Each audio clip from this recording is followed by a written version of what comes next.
খৈৰাবাৰীৰ বিষ্ণুৰাভা দিৱসত সাহিত্যিক পুনুৰাম কলিতাৰ 5খন গ্ৰন্থ উন্মোচন। অসম সাহিত্য সভাৰ বিশিষ্ট খৈৰাবাৰী শাখা সাহিত্য সভা আৰু অসম লেখিকা সমাৰোহ সমিতি খৈৰাবাৰী শাখাৰ উদ্যোগত কলাগুৰু বিষ্ণুপ্ৰসাদ ৰাভাৰ স্মৃতি দিৱসটি খৈৰাবাৰী সংগীত মহাবিদ্যালয়ত 20 জুনত দিনজোৰাভাৱে উদযাপন কৰা হয়। বিষ্ণুৰাভা দিৱসৰ লগত সংগতি ৰাখি বিশিষ্ট সাহিত্যিক পুনুৰাম কলিতাৰ 5খনকৈ গ্ৰন্থ উন্মোচন কৰা হয়। গ্ৰন্থ উন্মোচন কৰে অধ্যাপক দীপক চৌধুৰীয়ে।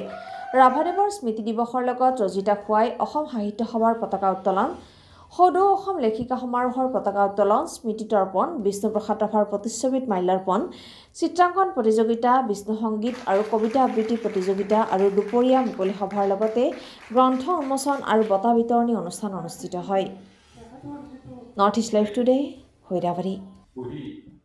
খৈৰাবাৰী সাহিত্য সভাৰ উদ্যোগত আৰু খৈৰাবাৰী লেখিকা সমাৰোহৰ সহযোগত খৈৰাবাৰী সংগীত মহাবিদ্যালয়ত আজি কলাগুৰু বিষ্ণুপ্ৰসাদ ৰাভাৰ 55 সংখ্যক স্মৃতি দিৱস আড়ম্বৰপূৰ্ণভাৱে আয়োজন কৰিছে আৰু এই অনুষ্ঠানত খৈৰাবাৰী সাহিত্য সভাৰ বিষয়ববীয়া তথা সদস্যসকলে আমাক 5খন গ্ৰন্থ উন্মোচন কৰিবৰ কাৰণে সুবিধা প্ৰদান কৰাৰ বাবে মই তেখেতসকলৰ ওচৰত কৃতজ্ঞতা জনাইছোঁ।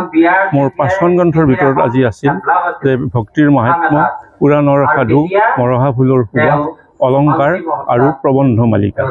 এইকেইখন গ্ৰন্থ উন্মোচন কৰি মই আজি বৰ আনন্দ অনুভৱ কৰিছোঁ, কাৰণ অশেষ কষ্ট কৰি কঠোৰ সাধনাৰে এই গ্ৰন্থকেইখন ৰচনা কৰা হৈছিল আৰু সেই ৰচনা কৰা গ্ৰন্থকেইখন আজি এটা মহান দিনত উন্মোচন কৰিবলৈ পাই নথৈ সুখ লাভ কৰিছোঁ আৰু যাতে পাঠকসকলে এই গ্ৰন্থকেইখনৰ পৰা যথেষ্ট উপকৃত হ'ব পাৰে তাকে লক্ষ্য ৰাখি মই পাঠকসকলৰ হাতে হাতে এই 55খনকৈ গ্ৰন্থ আজি তুলি দিবলৈ পাই মই নিজৰ জীৱন ধন্য হোৱা বুলি ভাবিছোঁ।